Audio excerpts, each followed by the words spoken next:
are some lies in our science books. Taught it for 15 years. Even though I'm not teaching it anymore, I still like to study. It's so many neat things to learn. We're going to cover some of that tonight. Perception is being managed. We are being steered and guided by a hidden hand. The whole world has been duped by the media that is not real. Smart thinking, possible time traveler, smart thinking. That night, boom, contact memory. And then just, Alex, if you don't agree, you'll be sent to a re-education camp. Just because I'm old doesn't mean I've lost my touch with the ladies. A lot of people here tonight felt like they lost. You know why? Now, experts are suggesting that we're in a golden age of shape-shifting reptilian sightings. Now, why is that? I was, and still am, a huge conspiracy guy. I literally ran out of new tin hat topics to research. It was most definitely not capable of melting steel. Then I would be a crackpot if I thought that was the case. Welcome to the Hypothetical Institute, a podcast about conspiracies. I am Luke. I'm Salty. I'm Cam. Hey, boys. Hey. How are we all? Good. Good, thanks. I like that, hey, boys. I'm excited. What's that? We've got all those new gears. Yeah, this is our first full. The only thing we could replace now is these mic cables. Yeah, and maybe like a Kiwi co-host. Yeah. Oh, that's fair. But then, yeah. We've done all right with like this little rural Kiwi. Yeah. Well, you want a big city Kiwi? You want a big city Kiwi. You do not want a big city Kiwi. They are the worst Kiwis, big city Kiwi. Yeah, because they've got all the traits of shitty small town Kiwis, but they think they're better. Right. And they're not. They're just like rubbish because they've got like a vest on or something. I want a Dunedin Kiwi. Maybe an Otago. Otago is a region. Yeah. So Dunedin is an Otago. Maybe a lower hut Kiwi. Oh, yeah. That works. Yeah. All right. I don't want an upper hut Kiwi. No. You want a lower hut Kiwi with upper hut standards. So, yeah, that's what's been holding up that process. Lower hut in the sheets. Upper hut in the streets. Yeah. The other reason we're bloody excited is because we've got an absolute cracker of a show lined up. We sure do. Current events. We're going to be talking about the Wild Boars soccer team recently rescued from caves in Thailand. Yeah. Thank bloody God. A lot of people making jokes on Twitter. Immediately after they were rescued. Yeah, well. Once they were safe, all, RIP to the brave Navy SEAL that did die. SEAL, yep. But they're out. Get the comedy out. Yep. I did notice, though, about, they rescued 4 at first. And the jokes started coming. I was like, oh, that's brave. Yeah. I think you've made an assumption about how quick the rest of the rescue process is going to be. But it turns out it was quicker and smoother than I think we were anticipated. Well, it wasn't a 4-month wait. Yeah. As was originally floated. I, full disclosure, when it was first announced and first became a thing, I was just like, they're gone. Yeah, definitely. Like, there's no way these kids are getting out of there. Yeah. I had the same thought about the raccoon that climbed the building. Yeah.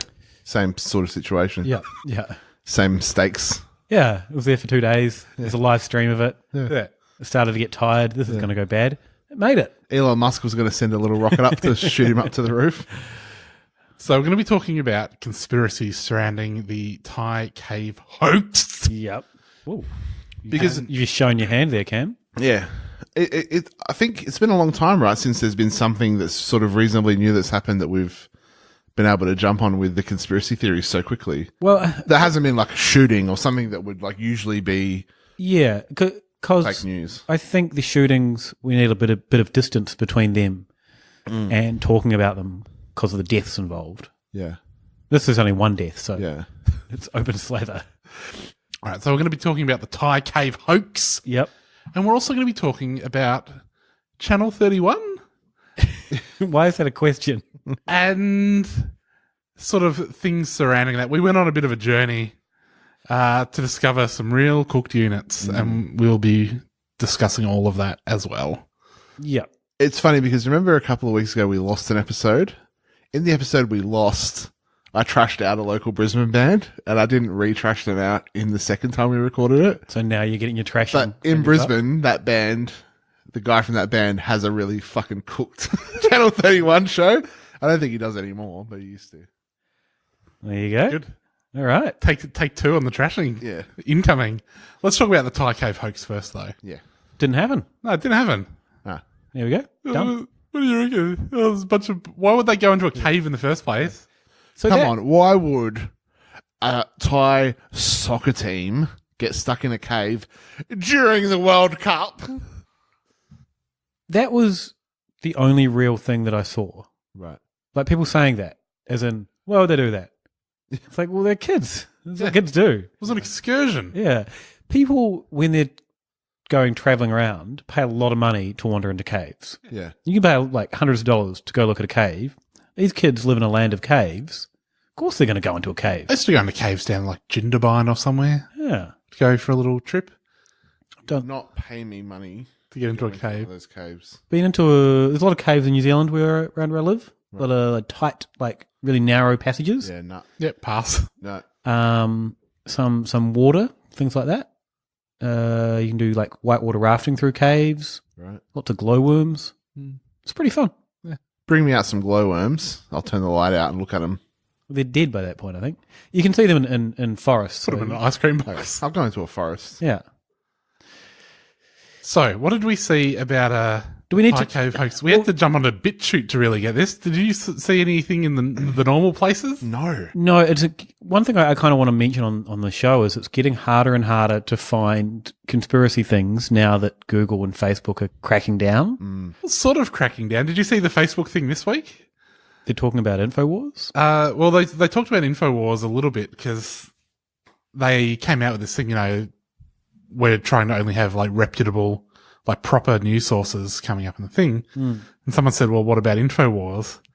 That's like, well, they sort of made out like that is a real news organization. Right. It's like, no, it's not. The legitimization of InfoWars has been interesting. Like just getting themselves in by having people like Roger Stone who shouldn't be in the media at all, but is. And it's troubling. Anyway, it's a whole different podcast. The other thing that came up this week was, I think Zuckerberg was asked about like Holocaust denial on Facebook, and I think he sort of had a like, we've got to allow people to talk about what they want to talk about on there. It's like he was sort of equating it with like normal conversation, and then he had to walk it back a lot. Yeah. The other thing that came out about Facebook this week is a whole bunch of like far right pages. You know how like a Clementine Ford can post a screenshot of someone telling her, I'm going to rape you, and she'll get banned from Facebook. Yeah. Because she goes through the moderation process, and they're like, oh, that's a screenshot. You're probably bullying someone. Yeah. They don't see any distinction between her posting that screenshot and some fucking teenager in Arkansas posting a screenshot of like the chat that they've had with one of their friends where they're bagging out some other friend. Yeah. There's no distinction there. Yeah. So auto ban. Meanwhile, all these Nazi pages like Britain First that was allowed to stay on Facebook for a long time until I think they were prescribed as a terror org. Right. Turns out there was a separate moderation queue for a whole bunch of pages like Britain First and Tommy Robinson and things, right, where they don't just let the normal cheapo content moderator people that they employ in the Philippines and wherever to do the check. It got bumped up to like a tier of Facebook employees, and so they've let a lot of shit slide because, as some insider said, there's heaps of fucking money in it. Yes. Yeah. Anyway, back to that's not the point. Because there's been this big crackdown, you really got to go have a look. Yeah, so we ended up on BitChute. Well, I use DuckDuckGo as well, the alternative search engine to Google, because I googled Thai Cave Hoax and false flag and all that, and wasn't getting anything. Yeah, didn't get much on DuckDuckGo to be honest, but a little bit more. Sorry, go ahead. At least on DuckDuckGo, when you put in a search thing, it actually returns you the results. Like it doesn't say, "Oh, you sure you didn't mean to search for the Thai cave really happened?" Yeah. I did find that there was one page that someone dove pretty deep into Freemasons and Princess Diana, linking it all back to this through numerology, which was pretty cool. Well, so that was the main one that I saw, I think. Yeah. Well, do you remember? Yeah. Let's hear it. How does it work? Oh, God. I kind of started reading it, and then I got a bit lost. And then They were a really good example of numerology just being completely batshit. Like just stringing together random numbers and then jumping between different types of numerology. Yeah. So that page started off by saying that there was a bit of a local myth. So the legend of Doi Nang Non, the mountain of the sleeping lady. The myth says that the lover of a beautiful and pregnant princess wandered off into the hills near the caves and never returned. This website comments, how ironic. The princess searched and searched, fearing him lost, before coming to believe he'd abandoned her. She died of a broken heart, and her ghost grew to a huge size and became the mountain. The spirit of her unborn baby trapped inside. Mm. So many Thai, according to this website, firmly believe that the princess's spirit is playing a role in the disappearance of the boys, and that a lot of local people were making offerings to her to bring them home. Oh, yeah. I don't know whether she was like, oh, me baby's in there. I need as many kids in me as I can. Come in my cave vagina and into my belly. I don't know. I mean, the vagina was never... The cave wasn't the vagina, was it? Like, it's not specified what part of the mountain is her vagina. No, but if you're going to go into her baby bit... That's where babies come from, mate. 1 week, 3 days after the start of the 2018 World Cup equals 3001 divided by 310, and 3 weeks, 1 day before the final, it happened. 13 people from the wild boars equals 103 over 31. Vanished in a cave equals 103 over 13 over 31. In the country formerly known as Siam equals 13 over 130 over 131, exactly 301 years after the founding of the Premier Grand Lodge of England. Freemasonry equals 130, Masonry equals 1003, trigonal. Trigonal. Right. SIC in brackets. And not just any hole, but a cave within the mountain of the sleeping lady equals 1300. Jewish gematria. Okay, so he's switched numerology techniques here. Yeah. Missing equals 31. Lost equals 131. Disappearance equals 131. Princess equals 103.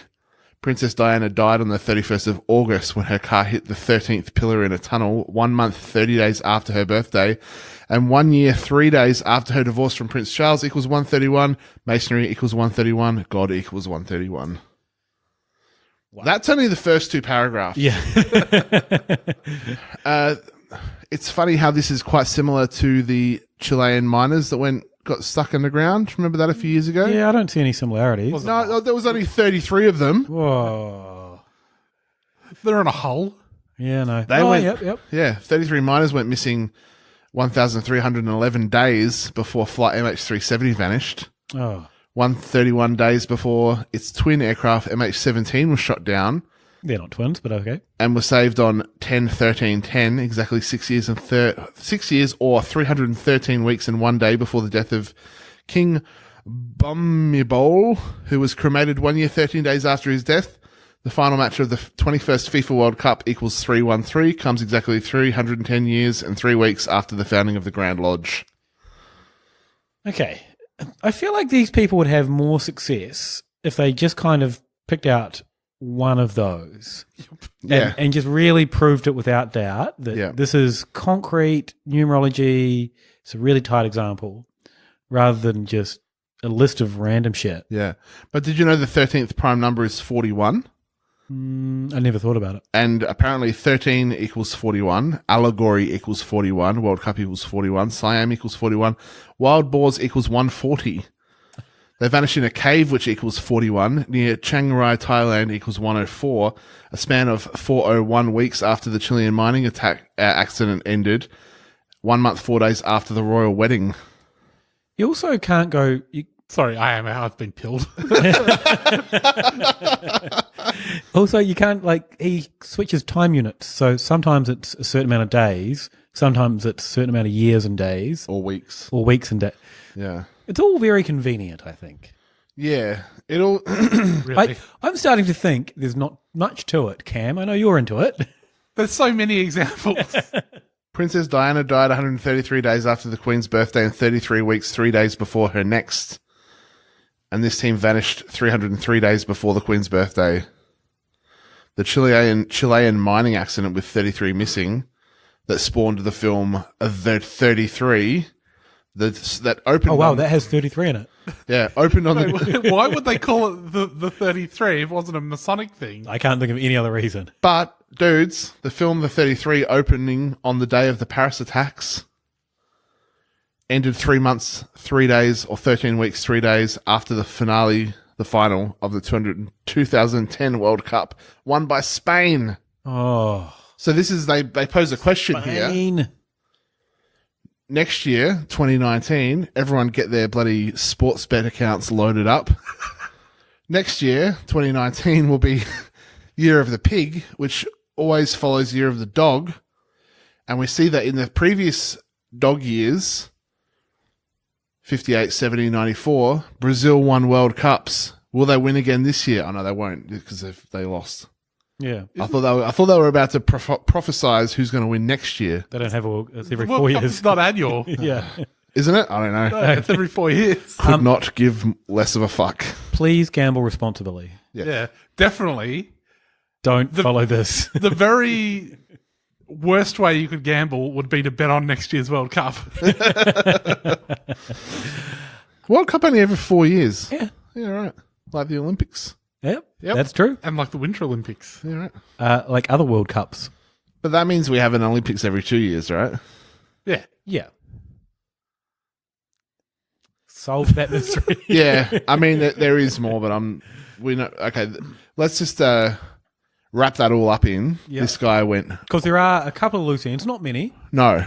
But, let's just finish with the last sentence. And the team went missing in the Earth equals 227, a span of 227 days before the year of the Earth Pig begins. As opposed to what other sorts of pigs are there? Space pigs.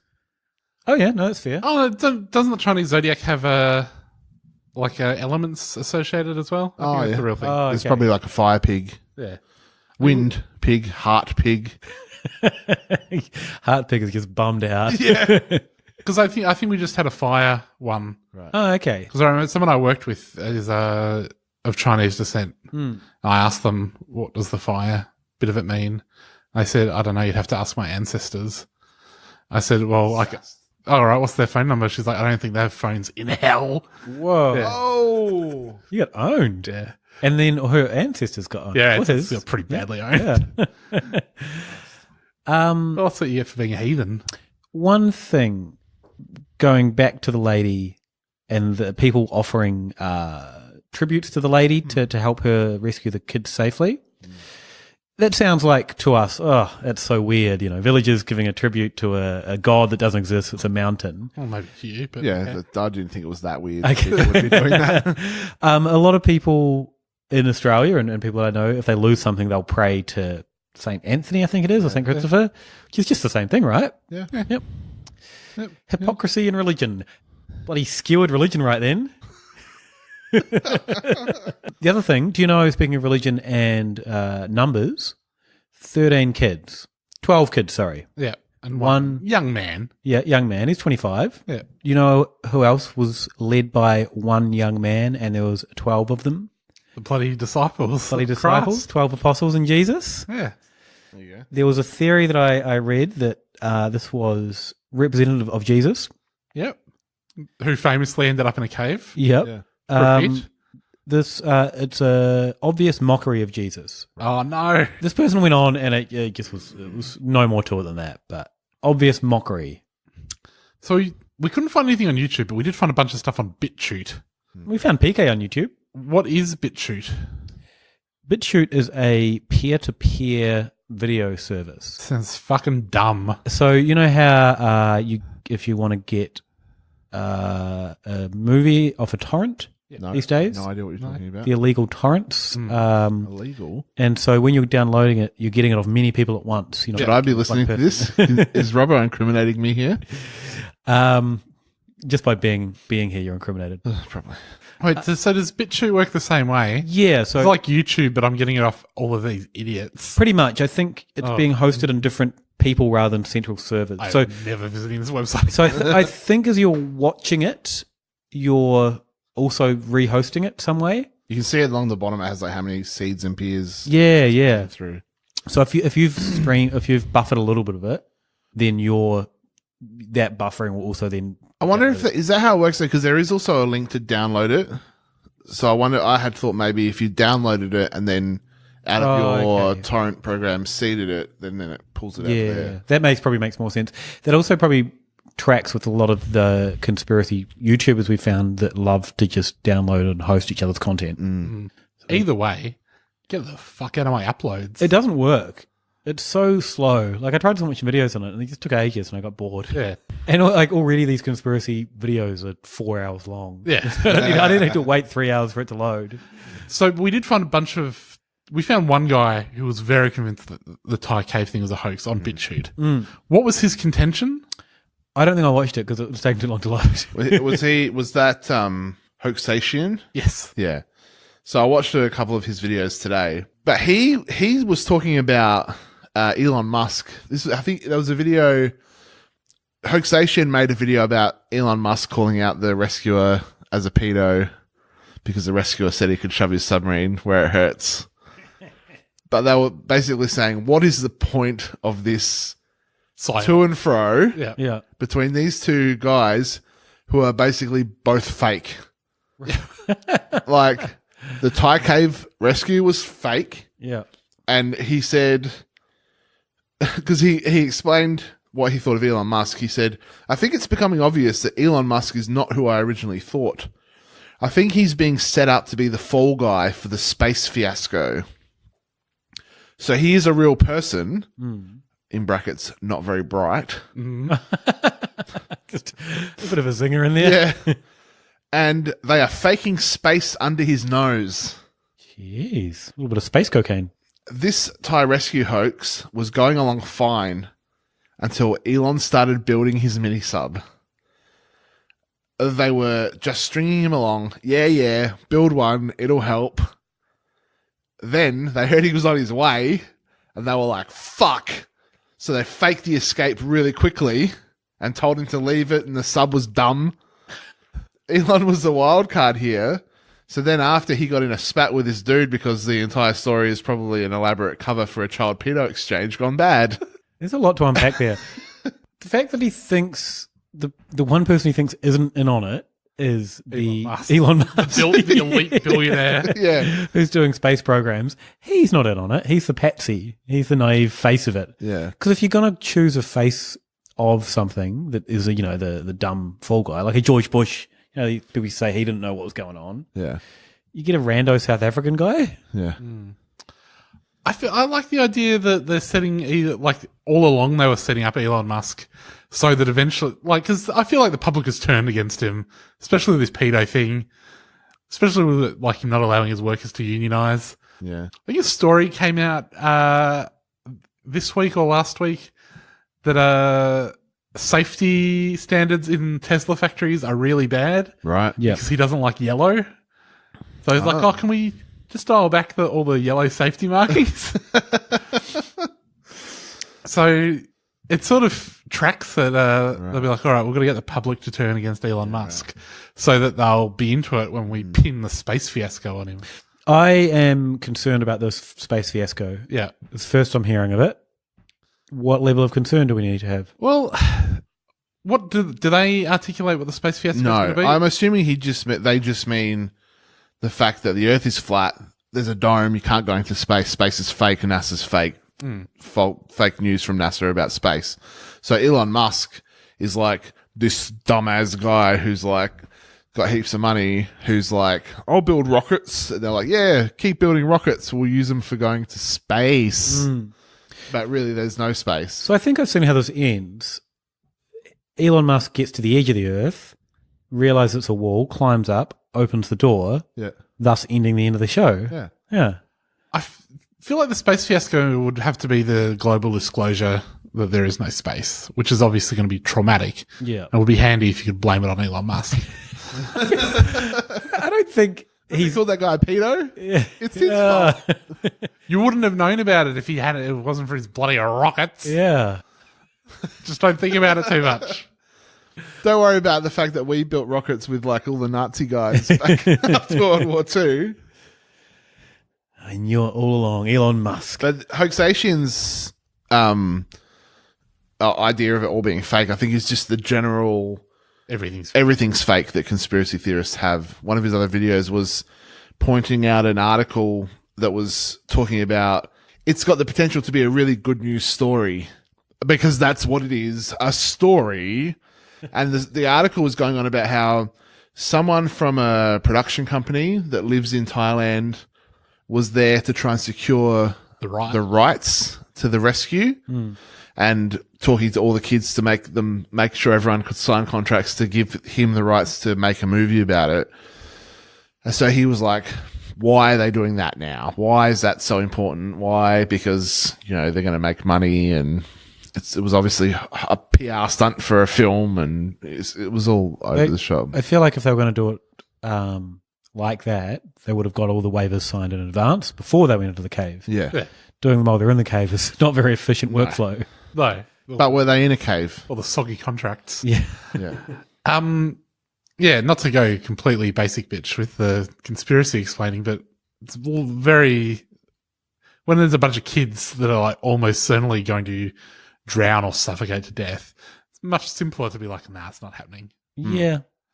So speaking of that, I flicked through the PK discussion on this.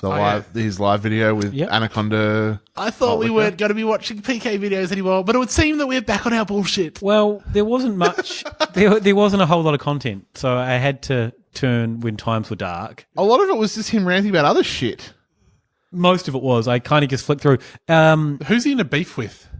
I didn't get that. I didn't pick up on that. Oh, maybe he mentioned the... He's in a beef with Hoaxation. Oh, really? But I think they were talking about someone else in his video. So the key points that I noticed down was he was getting this in before his State of Origin podcast. Yes. The big rugby league match here. Yeah. Then he has a big coughing fit. And then he says... Yeah, he's got cancer. That's probably the cancer. Yeah. And then he says... we're going to talk about this Thai cave bullshit. We go, that's where we know where you stand on the issue.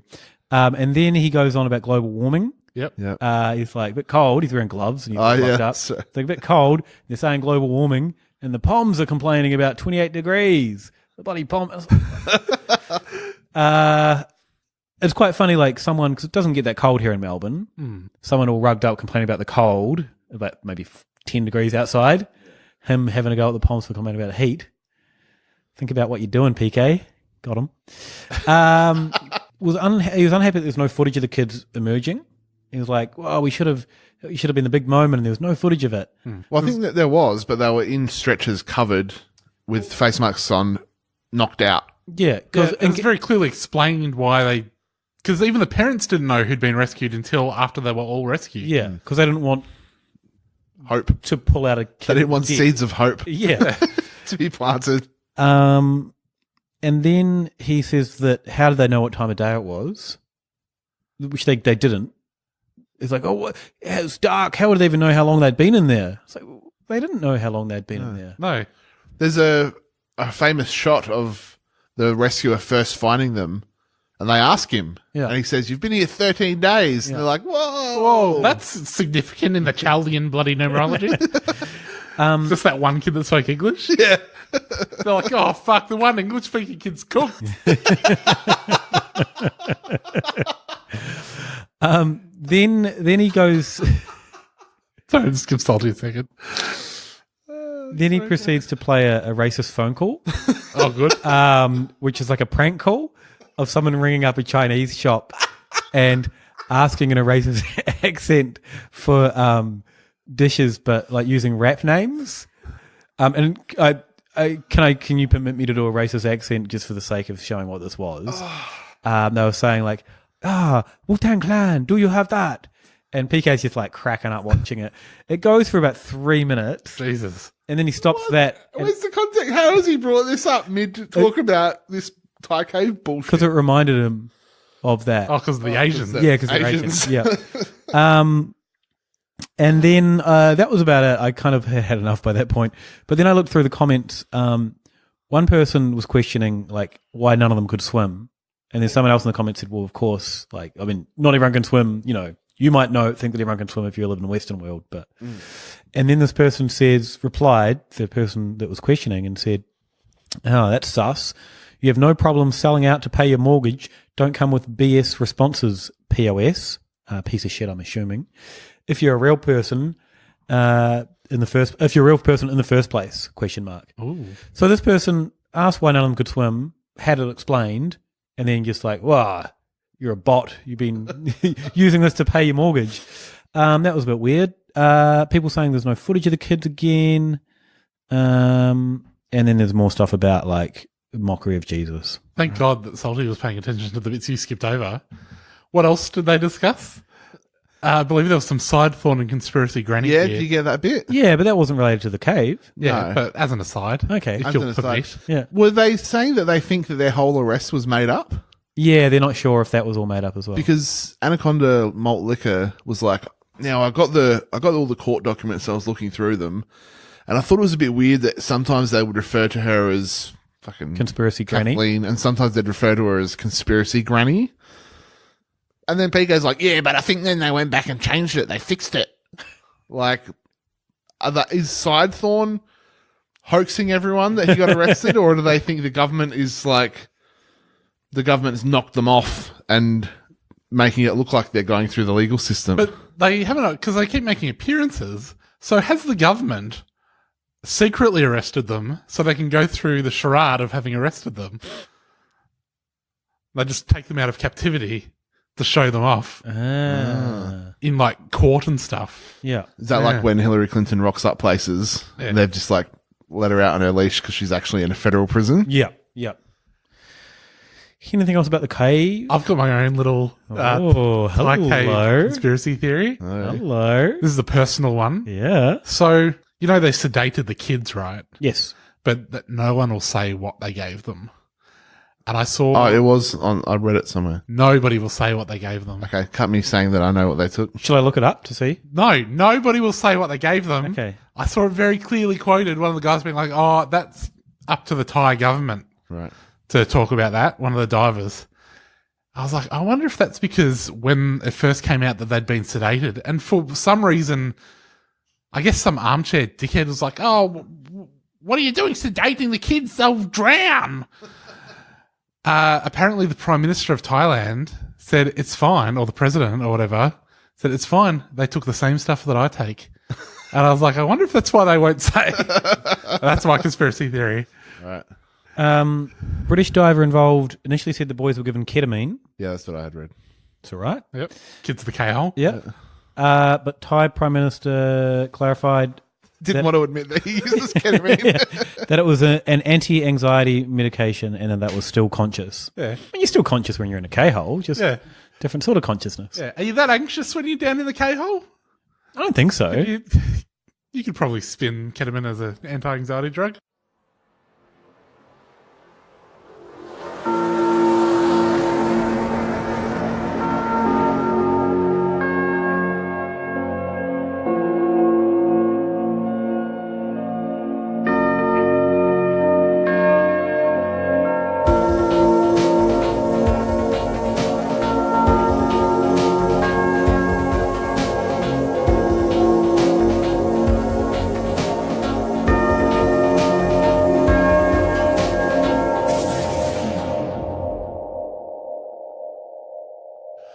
All right, moving on to matters slightly more local.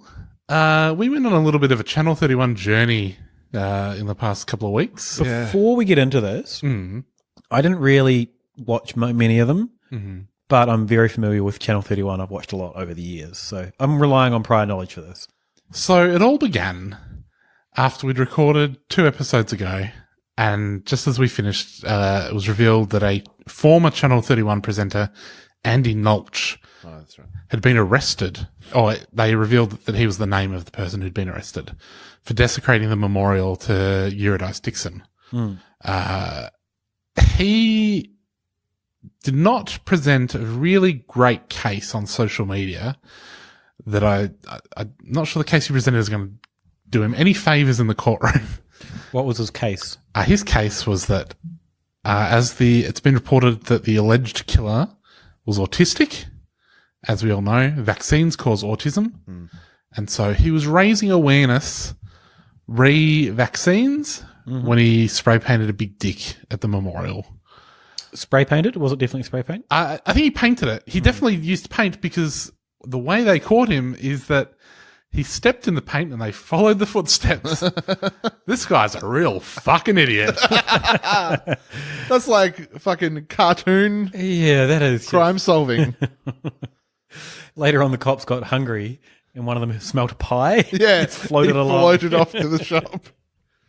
So after he'd done it, he posted it. He'd been posting on Facebook. I think he'd come across a few people's radars before it was revealed that it was him, because he was going a little bit off book. You know, everyone's like, oh, this is a tragic murder. He was one of the only people that was like, well, is it really tragic? Maybe what we should be talking about is vaccines, which was a bit of a red flag that there might be something cooked about him. Yes.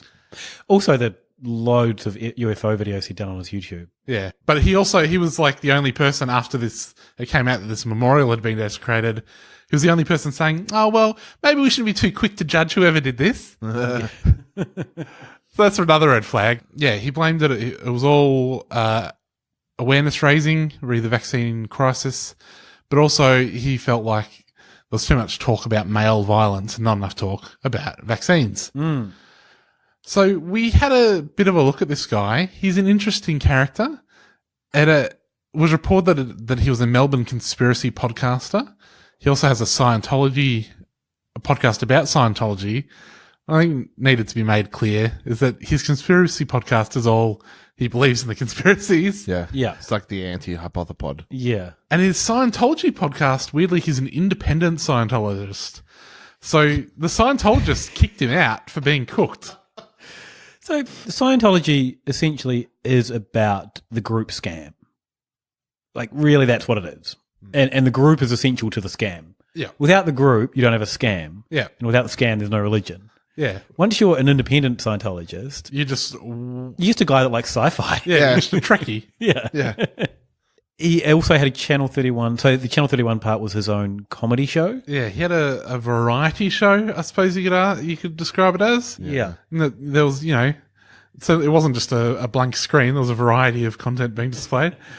Channel 31, because obviously people contacted Channel 31 because he still lists on all of his things that he's on Channel 31. They were very quick to say, no, we already kicked this guy off a while ago. Don't worry. There is zero risk of him ever getting back on the air. We watched a bit of his stuff. Yeah. And you can sort of see why they kicked him off. Yeah, because it was shit. It's real bad. Yeah, I watched some of his stand-up because he was also a stand-up comedian. Right. What's the... I know there's controversy around people saying... the language around Eurydice, the woman that was murdered, that she was an aspiring stand-up, and then people were calling him a stand-up. And a lot of the people in the stand-up community were like, no, he just kind of hung out and occasionally did open mics and everyone hated him. Yeah. Right. So, yeah, I would probably swap those descriptors around. Yeah, yeah. Because she was actually doing stand-up. Yeah, yeah. He wasn't even... I mean, maybe he was an aspiring stand-up, but what he was doing was not stand-up, except in the sense that he was standing up as he delivered words. Like, as he forced air out of his mouth in such a way that it created sound waves. We're not here to judge his comedy. We are kind of. No, yeah, it was really, really bad. It was, but yeah. He also famously did a whole... not famously is the wrong word, infamously did a whole extended bit, was it? Where he...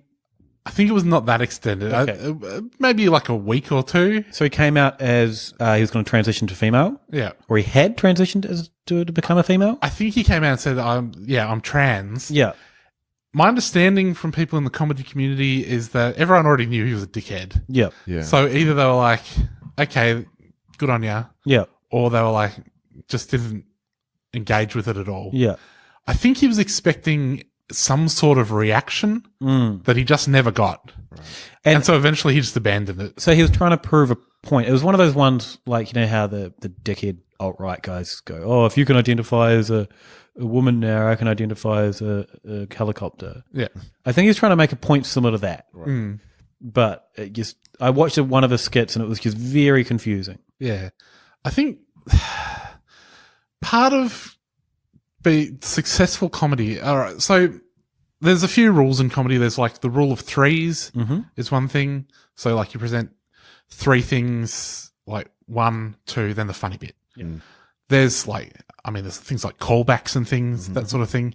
There's also timing. That's a good one. But there's also pies in the face. Is a good one. A really critical thing though is, you know, when your neurons are firing, they have to fucking connect. Yeah. Like if you fire it from one side of the brain to the other side, if it just pops off out of your skull, it's of no use to anyone. His Channel 31 show is weird because it's presented as if it's filmed in front of a live audience, I suppose, is the idea. But he's just doing it alone in his room. I mean, Rob Schneider does that on his Netflix show. There's no audience in there, and he's doing stand-up. So. Is he pushing his no vaccinative gender on his show, his Netflix show? No, but there's definitely problems with this show. Right, okay. Yeah. I haven't watched it all yet, but I'll get there and let you know. Yeah. I'll definitely watch it all, though. So, after all this came out, we looked at that and we're like, oh, that's pretty cooked. Mm-hmm. And then just the other day, Rob and I, you and I were hanging out. Mm-hmm. I wasn't invited. Thanks, guys. No worries. And you threw on a little Channel 31 show by the name of Cyborg Stone Age Warrior. Just because, you know, maybe I'd been talking a bit of shit about Channel 31. Yeah. You're like, well, it's not all bad. Yeah. You need to see the cream of the crop, buddy. Have you watched Stone Age? No, I haven't. I would have, but I wasn't invited. All right. So imagine all of the barbarity of the Stone Age with all of the technology of the cyborg age. Throw in a war. Yep. And time travel. Yeah. Quick cuts. Yeah. And ads for the next show. Yep. Ads Not for the next show on Channel 31, just ads for the next show, the next episode of Cyborg Stone Age Warrior. Intercut with all this. Yeah. Ads for people that might be want to audition for the show. Right. Is intercut there. Yeah. What else we got there? Well, I think it's worth noting that there's no logical transitions between the show and the ads. Yeah. Right. It's not like it stops at a logical point. There's no climax. It just suddenly cuts to an ad. Yeah. It's kind of like, it'll just be like a lot of echoey effects. So someone will be saying, oh, Cyborg Stone Age Warrior, you are here. And then there'll be like a low budget, like they're in a library or something, right. But they're supposed to be in the future. And then it'll be like, audition now, flash on the screen. And that will be echoey. And then it will go back. It's very confusing. Right. Is this something that's still airing? No, but it did have a pretty decent run. Right. Maybe 10 episodes. And it was all on YouTube. And I think if you look it up on YouTube, you'll think you're seeing an ad for like the show as a concept. You're like, oh, this is just a cut up. Yeah. This is like the best of. Yeah. No, that's just the episodes. Yeah, that's just how the episodes God, work. I've got to watch this so bad. It's very confusing. The most confusing thing about it is the casting. Yes. All of the male actors in the show look like they should be on a Channel 31 Cyborg Stone Age Warrior show. Right. Yeah. All of the women on the show, not to objectify them, are incredibly conventionally attractive. Yep. And wearing not a lot. Yes. They are dressed for both the Stone Age times and Cyborg times. Yes. There were, so the main guy, Galegas, the director, writer, creator. Oh, that's this guy. Yeah, that's this guy. Right. So I guess this will come to a point with the conspiracy stuff soon. He, in a couple of episodes, there was extended sex scenes with him and some of the characters. When I say sex scenes, dry humping is probably the right word, and just very confusing. It was a very upsetting thing to watch on Channel 31. Yeah. But yeah, I'm watching it. I was really perplexed by how they'd cast the women. Yeah. And my conspiracy theory about that is that the Galegas guy, he also runs a martial arts gym. And I wonder if he was like, all right, ladies, today we're doing this new type of martial art. It's called Cyborg Stone Age Warrior Martial Art. No, Let's put on the costumes. Let's do some training. Don't worry about all the cameras. Don't worry about these nerds. Yeah. Don't worry that I've painted all the walls blue so I can take them out later. You are overestimating.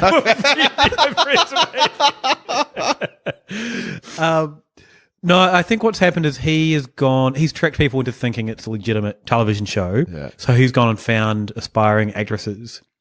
I mean, essentially like how a lot of the porn industry works. I did see it pop up in a couple of Star Now profiles. Yeah, so I think, he's tricked people into thinking that this is a proper show. Yeah, right. And to be fair, you can put it on your resume as long as you're like, oh, well, this is far enough down that no one's going to check this one. Yeah, don't YouTube it in brackets. So I used to follow him pretty closely in terms of I'd watch Cyborg Stone Age Warrior. It was on TV. Then he had another show that was supposed to be a comedy. It had a laugh track. I can't remember what happened to that one. I remember like the big joke was someone stepped in some cow poo. Yep. Oh. Classic. And a hallmark of this show was just repeating bits that have happened randomly. Right. Callbacks. Yep. But like as discussed. So the cow poo happened, and then it happened probably 20 other times throughout the half episode. You just cut back to that with a laugh track. When you've got some killer footage. Probably right at the perfect time. Yeah. Yeah. And then he started, he transitioned his brand from amateur director, or professional, I guess, in his mind. To cop hater. Yeah. So this is the great thing about watching Cyborg Stone Age Warrior. You watch this cooked Cyborg Stone Age sci-fi show. Yeah. And then it's like, next up, Ken Lay, corrupt cops. It's collegious. And it's all tied in. It started around, I think his mother passed away, and it started around that time. Right. And he's putting on YouTube, and I think he was doing, that's right, he did a bit in front of her gravestone where he was talking about corrupt cops and just how the Ken Lay, the police commissioner, had done something wrong and they've been targeting his family. And he was crouching down next to a gravestone, smashing down a sandwich, like a roll he'd bought from the shop, while he was talking all about like how sad it was his mum died and how the dude, finish your sandwich first. Yeah. Yeah. So I'm not entirely sure what the situation is. I think it's like a family dispute, maybe with his sister. Yeah.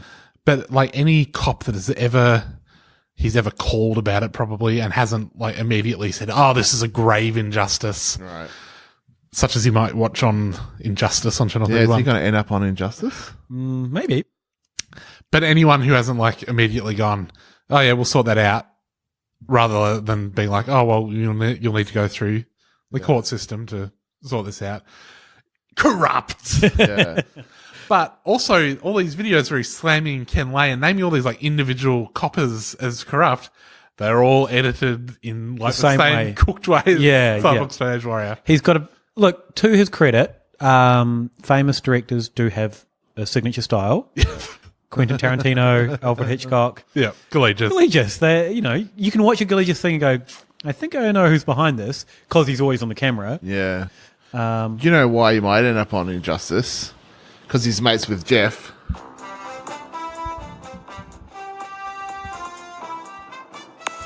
Welcome to the We Are Change talk show. Host of the We Are Change talk show. What is the We Are Change talk show? So we noticed after watching some of these corrupt videos, we started getting he appeared in like this other guy's channel, Jeff O'Toole from We Are Change. So Melbourne. Just Melbourne. Just the Melbourne We Are Change. Because We Are Change is a global. And there's a guy that I think is somewhat legitimate that does We Are Change. No, there's not. Oh, really? Well, sorry, legitimate in the sense that like he's known. Yeah. And he's cooked. Yeah, he's completely cooked, but he's had like interviews with decent people. Yeah. Or he just approaches on the street, but also some of the alt-right guys, some of the InfoWars little bunch are mates with him and stuff. Right. So he's at that kind of level. Yeah. So Jeff actually does have a bit of green screening because there's like a photo of, I'm assuming, Melbourne behind him. Yep. And he's sitting... He's not just shooting it out on location in Melbourne. No. But he seems to sit really low in the frame. Have you noticed that? Like, his top of his head is at the middle of the frame. Look. Yeah, right. Like, so he looks like he's tiny. Yeah, he looks like he's like set the camera up, sat down, recorded it, and gone back and looked at it and gone, fuck, I can't. Not gonna done do it that again. Did it again. So his talk show is basically a cooked conspiracy guy talk show where he talks about. And is that on vaccines Channel 31 or it's just on YouTube? No, it's just on YouTube. I am noticing that this video that I'm looking at, the We Are Change talk show, episode 16, Medical Cannabis and Comments, has had 33 views. Whoa. Do the math on that. Yeah. Far out. 3 upvotes, 0 downvotes. Change that. Actually, I just disliked it. You don't see who dislikes your videos, though, do you? No. But I'll know when he listens to this. Yeah. That he sees there's one downvote on it. So Galigius was on his show? He did a on the street thing with Galigius in front of his big cardboard cutouts of the cops who have wronged him. But yeah, so we come across Jeff, who he's anti-vax. He's conspiracy guy, like all the rest of them. I guess he's like a young PK. Or a young one of those guys. He puts a little bit more effort into PK. He puts a lot more effort into his videos, but he has hardly any views on any of them. So I think he's flying very, very, very under the radar. At this point in the podcast, we are deep into YouTube. I'd say he's probably going to get more publicity off of our podcast than he has off his own back based on his views. Kind of saying something. So he... he's got a video where he confronts Dr. Chris Brown from Bondi Vet, and the video is titled Dr. Chris Brown's views on medical cannabis. And it's clearly at a supermarket or somewhere where he's selling dog food. It's like a little publicity meet and greet on a shopping mall or something. Yeah. Dr. Chris is there just to talk to the ladies. You know, the old birds love Dr. Chris. Everyone does. He's a handsome fella. He's fucking that jaw. Yeah, and he's single. Well, he was when he was on the television. Right. I don't know if he still is. But he comes up to Dr. Chris and he's like, I'm here with Dr. Chris Brown. And Chris Brown is obviously like, hang on a second. You're not here with me. But he plays it cool.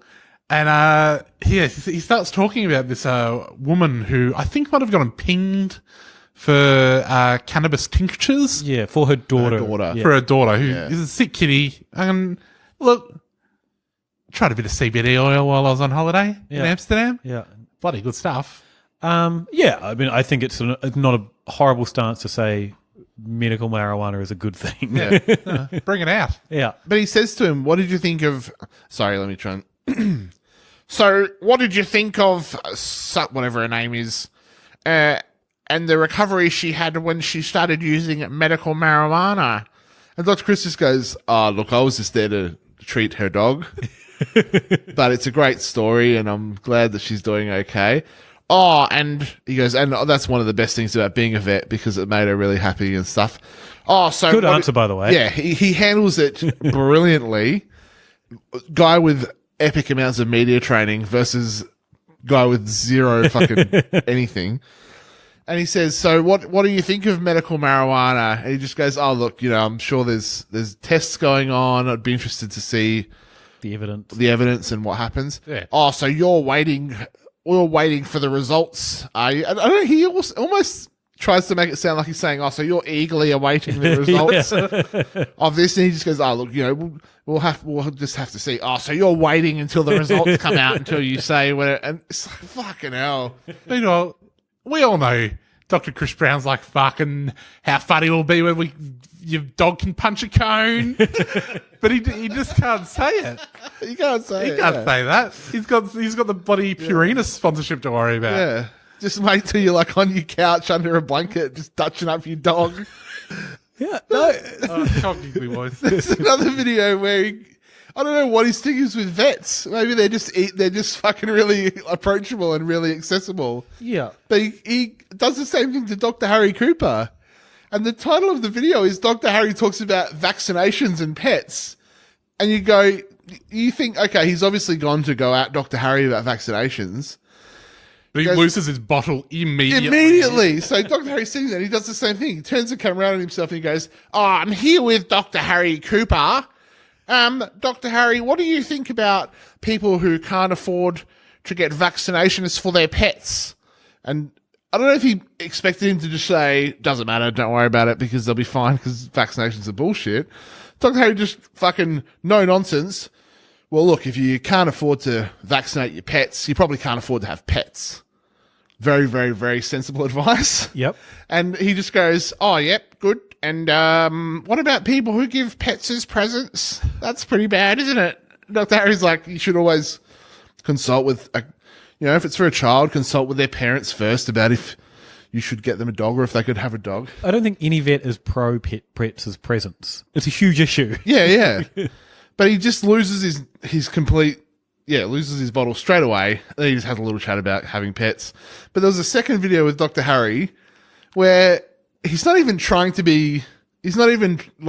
there's no pretense or, making it look like he's trying to talk about something. It's just like Dr. Harry on his craziest, most dangerous encounters with animals.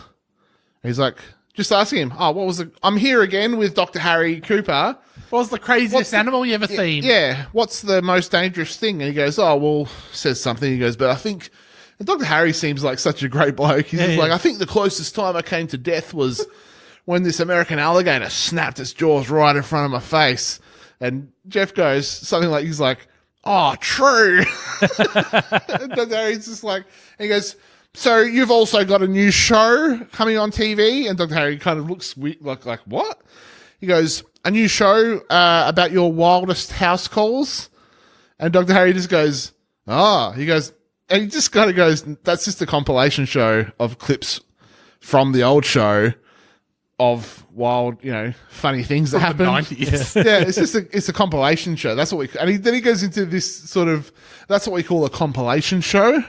And I've just got into the studio and done a few joining bits to tie it all together. He's trying to explain to him that it's not a new show. Yeah. It's actually bits of my old show. And then Dr. Harry has a little dig at himself and he goes, "But I tell you what, I think it's rating better than the old show did." Oh.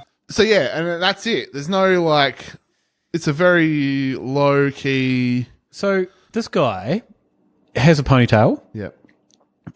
He did some medical marijuana ones on 420 day. Yeah. Yep. Ponytail disappears when he's with the hippies. Yeah, so when he's doing... Little dreads come out. Not so much dreads, little braids. Yeah. Kind of ones you'd give you, say, if you were giving your pals and braids in school. Yeah, or if you were the bass player from Limp Bizkit. Yep. Maybe if you're a juggalo, you'd probably get one. Korn. I was thinking of the guy from Korn. Yep. No one at us. Don't at me. Which I really enjoyed. I like that he's going for the Snoop Dogg look. Yeah. When he's doing the proper weed shit. Yeah. His video about 420 Day was funny with the woman just complaining about how no one turned up. Yeah, what do you expect when it's 420 Day and you're like, "Oh, can everyone come out to the city outside?" Yeah. Well, no, because later on he showed. So it looked like 420 Day started very early for a lot of people. Yeah, a little bit too early. And they had a little conference. And the first speaker of the conference was the lady who was like, "Yeah, well, it's disappointing no one turned up. Hopefully next time we get some more numbers." And that's about all she said. Yeah. So I wouldn't turn up either. Go tell your friends who didn't come that they should have come. Yeah, I turned up. Don't berate me, lady.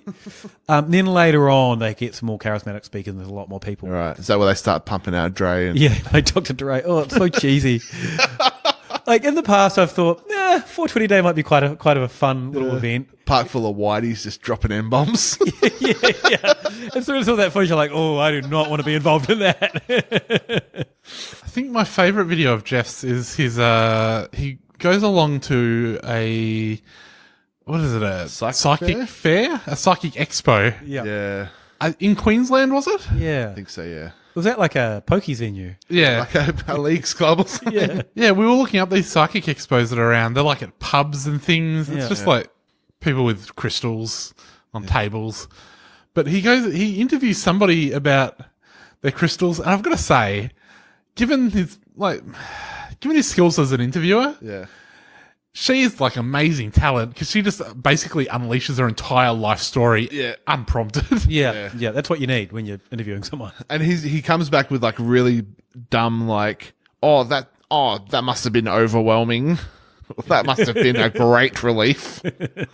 But after he does a little tour of the Psychic Expo, he's like, I still wasn't quite convinced. He hasn't set up what he's trying to convince himself of. Yeah. And he goes to like a knockoff Ishka. Yeah. Yeah. I've gone off to do some more reading on the supernatural, and he goes into like a fucking crystal shop.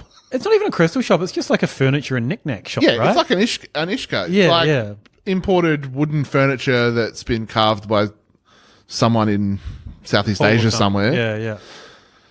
And mood rings, Yeah. salt lamps, a couple of books. Yeah. So he goes straight to the library. Yeah. Everyone knows the best bit of an Ishka is the library. Yeah. But then, yeah, so he sits there and pretends to read a book, and then that's the end of part one. Oh, Yeah. no, he does talk to the store guy. Books, by the way, in these shops are entirely for, will this look good on the shelf? Yeah. It's never to be read. Yeah. No one's coming to Ishka for the literature. No. But then he goes up to the guy and is like, oh, can you give me a bit of a tour around, please, of some of these exotic wares? He goes, oh, yeah, we've got a eagle carved into a table. Yep. He goes, oh, and how long would it take to make something like this of such exquisite magnificence? The guy's like, I don't know, a couple of months.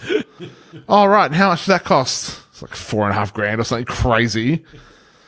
Just like, oh, yeah. Fair enough, considering the effort. Well, yeah, it's a big eagle. Yeah. But he's like, walks up to a display of these hand-painted plates, and it's like, these little, like, they're all pretty elaborate and colourful. They look quite cool. They'd, you know, if you had a shelf and you wanted something colourful up there, you'd grab one of those. Mm-hmm. It says on there, hand painted in Turkey. He's like, oh, these are very elaborate, aren't they? From Turkey. So these are imported in? It's like, no. They fucking have just appeared here. We just wrote they're from Turkey. What's he trying to achieve here? I don't know.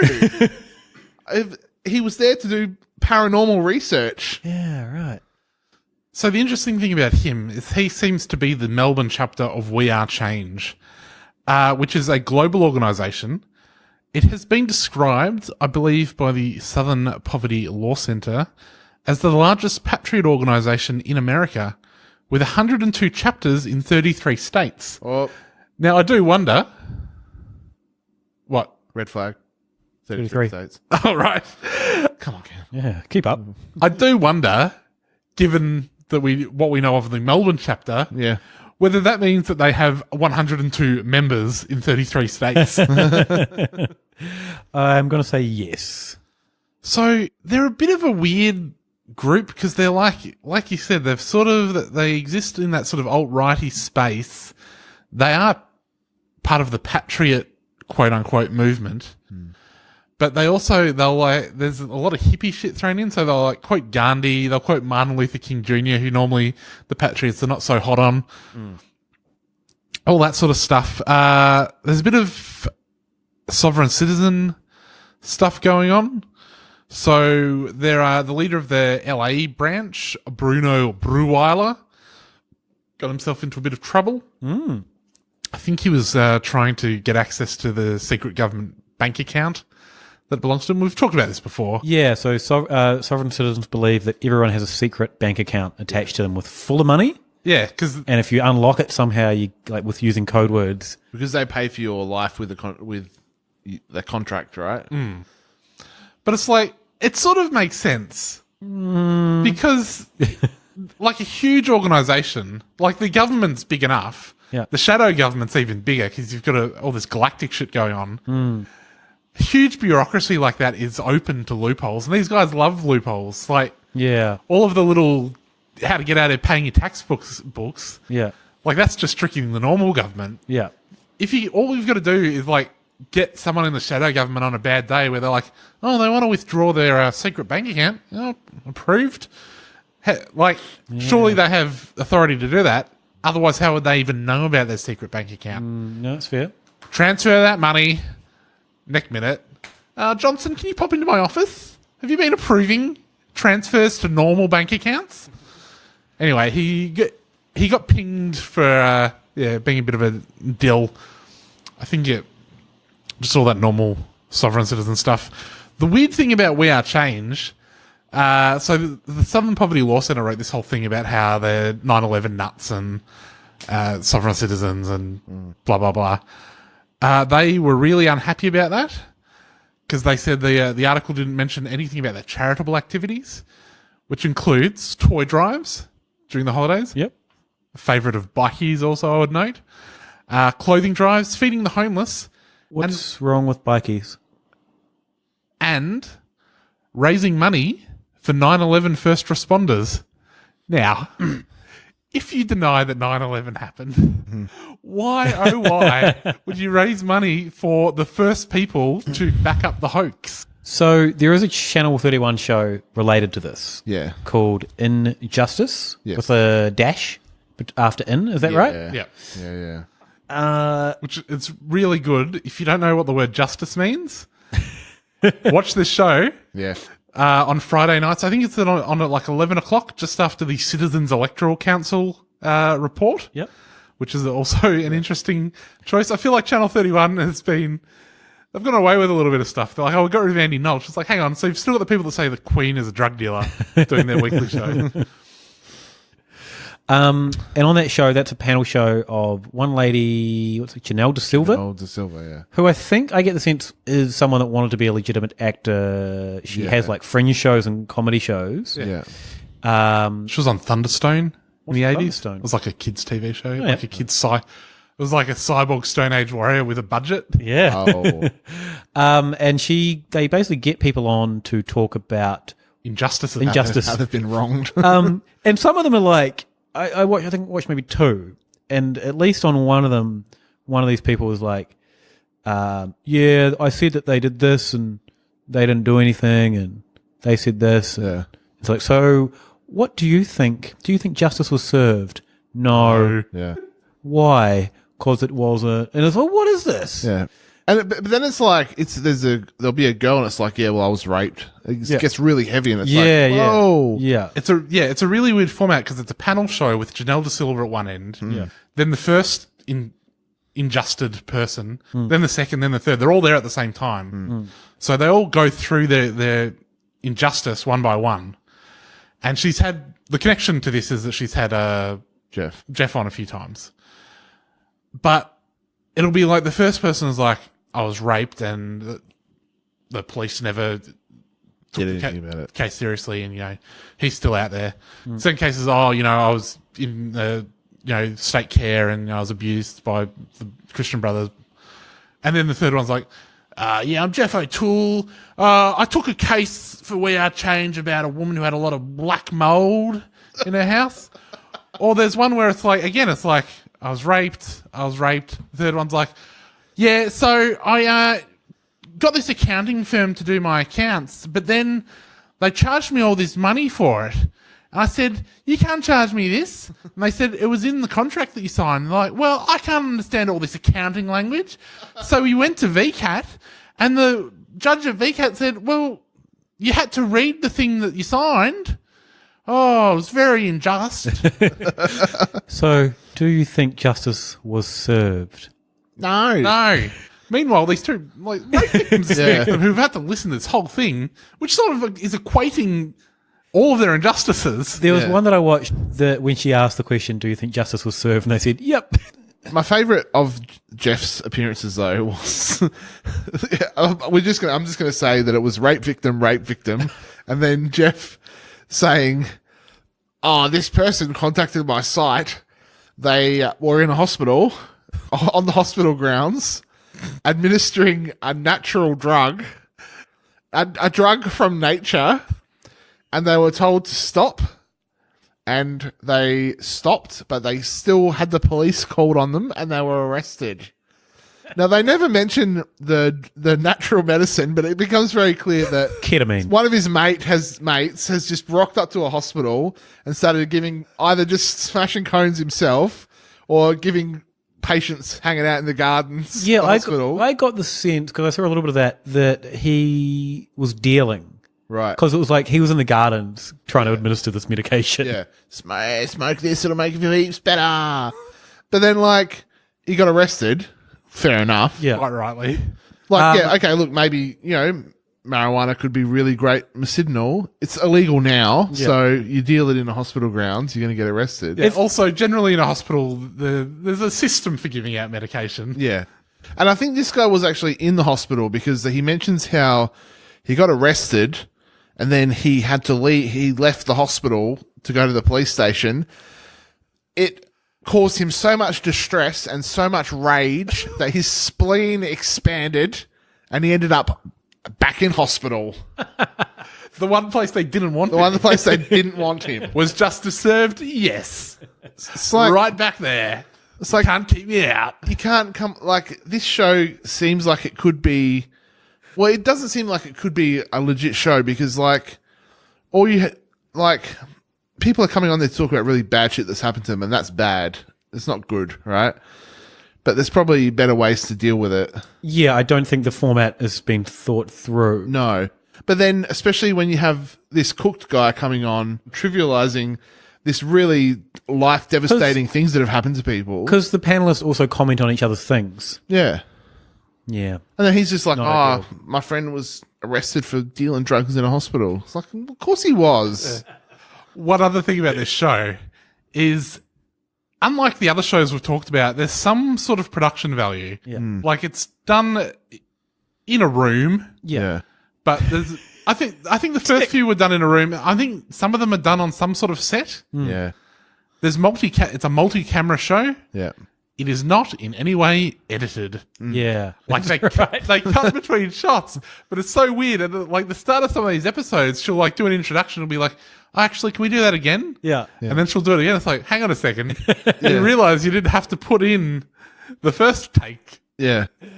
They'll play the intro reel. And then she'll be like, as it's about to end, she goes, okay, so it's Karen, such and such, and Jeff. Okay, got you. Okay. Oh, welcome. I'm here with Karen, such and Jeff. It's like, just put it on a piece of paper. I know Channel 31 is community driven and it's supposed to, you know, give everyone a chance to get on TV. So, that should not be a thing. Yeah, get some standards. Like, as we've displayed, you've got just people that should not be on TV, or if they are on TV, there needs to be some guidance, or some what's the word, curation.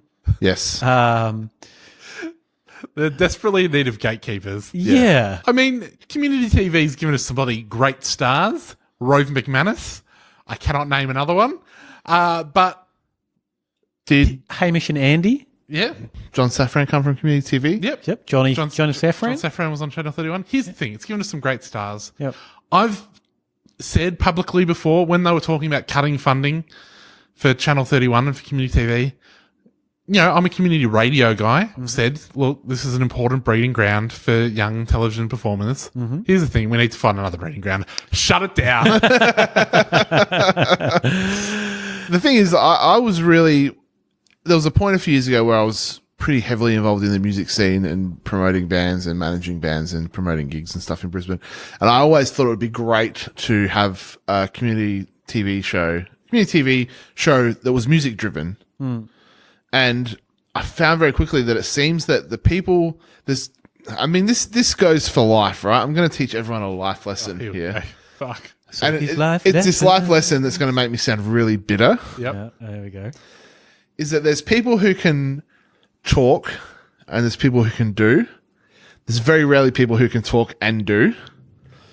So there's a lot of people that get things like this show, that show, the music show that was on Channel 31 in Brisbane. Who, like, when you meet them, they're very good at talking and very good at selling themselves up. Yeah. But then when you see it on the screen, you go, how the fuck did this actually get on TV? Yeah. So this show it was like metal and rock geared show, but the production was so terrible and cheesy and bad. Like every time someone would throw up the metal horns, which is like fucking cheese personified, every time someone would do that. Yeah.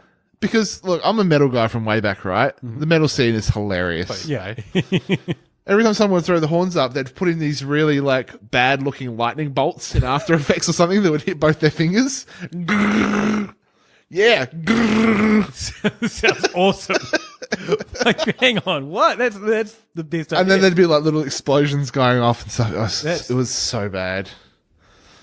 It sounds awesome. Yeah. Actually, just speaking of After Effects, watching We Are Change US, those guys are keeping the After Effects glitch effects people in business. Yeah, right.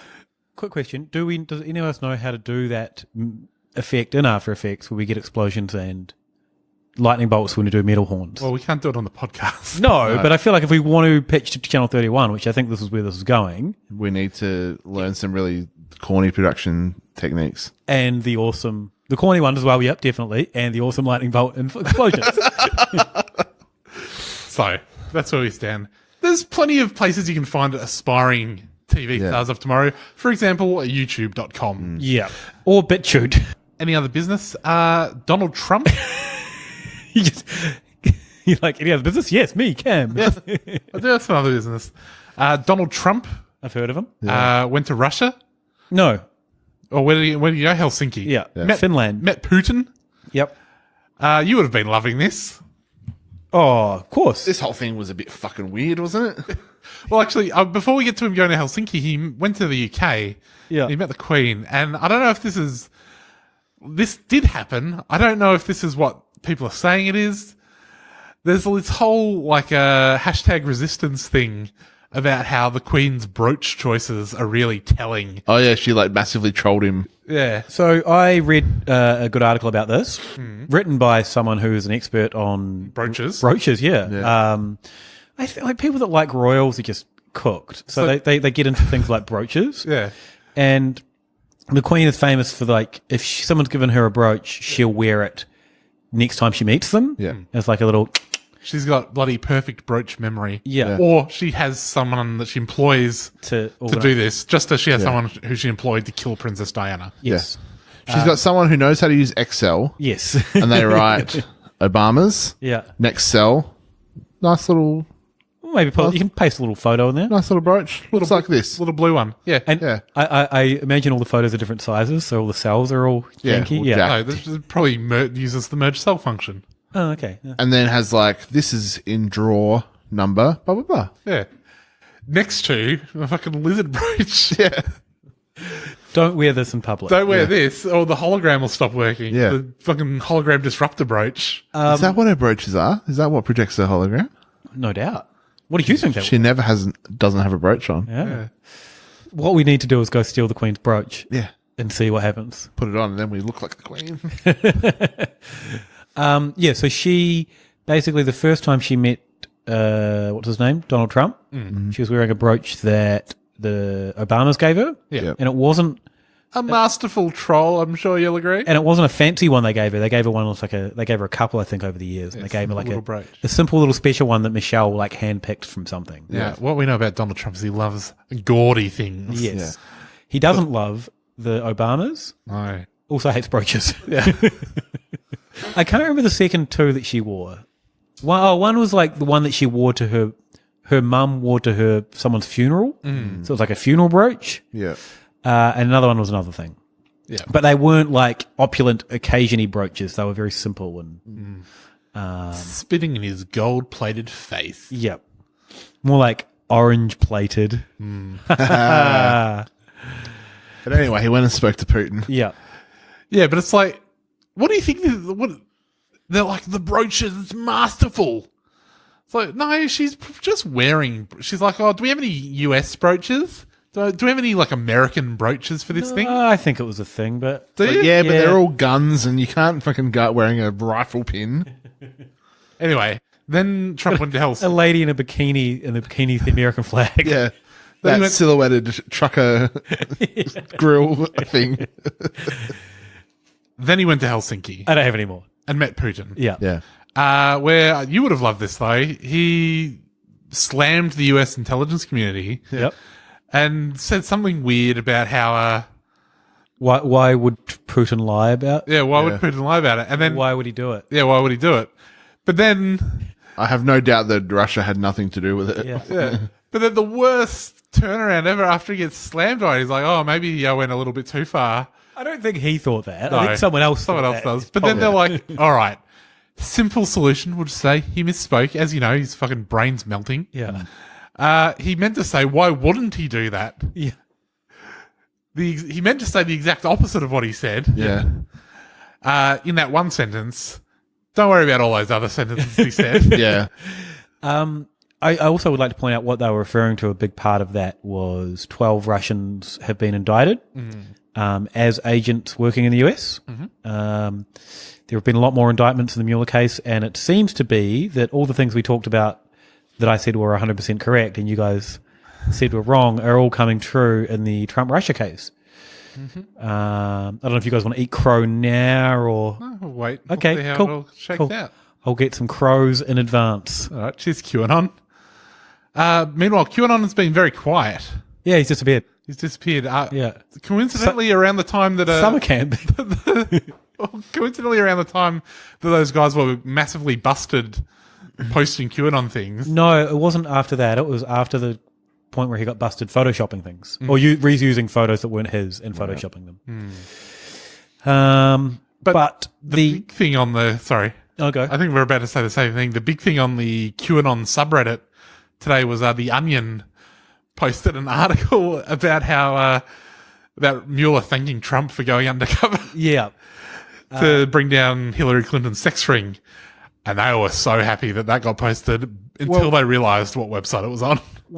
No. So one person posted it as a troll, and then a couple of other people commented like as it was real. And then the responses to that were like, well, maybe The Onion's actually in on it too. Yeah. So they doubled down, and they're like, well, we need people like The Onion to point us the way. We're getting there through satire. But then they're like, oh, but is The Onion just a psyop so that we sound crazy? So there's a realisation there that they do sound crazy. Yeah. I've also been watching a lot of Alex Jones lately. I don't know, check out our YouTube, Twitter feed for the highlights of that. Spoiler alert, he's a little bit cooked. Yeah. Anyway. Did he have anything to say on the Thai Cave stuff? No. I think he kind of... No, I think because there was Navy SEALs involved, and I think Craig Sawyer, the guy that is involved as a friend of his, he came up in the Tucson thing that backpedaled on it all once he realised it was all a big fake thing. Right. He said it was all legitimate, and he came on. I think he was on there saying they're doing a good job and don't question the SEALs. I feel like Alex Jones is probably like, I kept on getting owned by those kids from the high school. I can't get owned by a bunch of Thai teenagers. They're still pushing the narrative that Antifa celebrating violence and pushing all the violence. And the special guest they've had on the show the last couple of days is a guy that punched an Antifa person that was on camera. Oh, yeah. He knocked someone out. He goes by the name Rufio Panman. I don't think it's his real name. And he's like, the left, Antifa, they're the ones celebrating violence and they're the violent ones. All the while replaying that over and over again, getting that guy on. Yeah. And then saying how great it is and how much he's loving seeing Antifa getting punched out. But it's the left that are the violent ones here. Yeah. Let's wrap this up, eh? Yeah. If people would like to find us online, you can find our merch at Redbubble. Just look up Hypothetical Institute. You can find us on iTunes, Stitcher, Spotify, all of those places. You might like to listen to us on iTunes, but maybe you've got a bit of free Spotify data on your phone. Chuck it on in the car. That's just a thought. Yeah. Leave us a sneaky little review or a rating. It'd be nice. Yep, I like it. You can find us on Twitter at Hypothepod for some cooked Alex Jones vids. Yep. And Robbo, where can they find you? You can get me at Ale of a Time, aleofatime.com, and my book is out in 2 weeks. Nice. Keg, bottle, can, best beers for every occasion. All good bookstores or online. You can pre-order it. Do that. Every occasion? No. Birthday parties? No, but we talk about festive occasions. What? Christmas? No, we talk about festive occasions. Festive occasions? Yes. What's that? Like a festive... Cam. What's a festive occasion? Cam, you're being obtuse. Cam. Don't rob up this book. All right. Salty. But what festive occasions is he doing if it's not like a birthday? Well, barbecue is in like there, a for wedding? example. Sharing with your friends. Right. Celebrating a special event. Yeah. Those are in there. What about being initiated into the Masonic world government? Of course, that one's in there. Yeah. What's a good beer for that? Like a dark stout. You got the Druid from Three Ravens. Yeah. You got Bad Shepherd. Oatmeal stout. That's a good one. All right. Sophie? Into temptation. Dollar Bill, who have the all-seeing eye on their labels. Hey, look at that. You can get me at Saltmarsh on Twitter, Andrew Saltmarsh. Illustration on Facebook for arty stuff. And check out the Toehider Patreon. And you can get me at Sexenheimer on Twitter. Gather around me on Facebook and iTunes for me other podcast. Folks, see ya. Bye.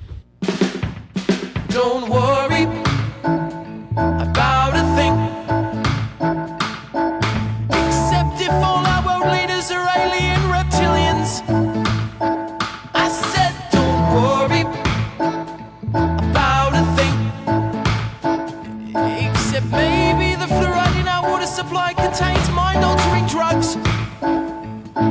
Don't worry about a thing, except whether or not Port Arthur was a false flag operation in which to disarm Australia.